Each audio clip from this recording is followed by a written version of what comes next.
ആയിരം പുഷ്പവർഷം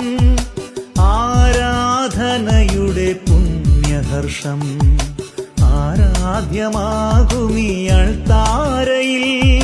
ബലിയർപ്പണത്തിൻ മുഹൂർത്തമായി ആത്മാവിലായിരം പുഷ്പവർഷം ആരാധനയുടെ പുണ്യഹർഷം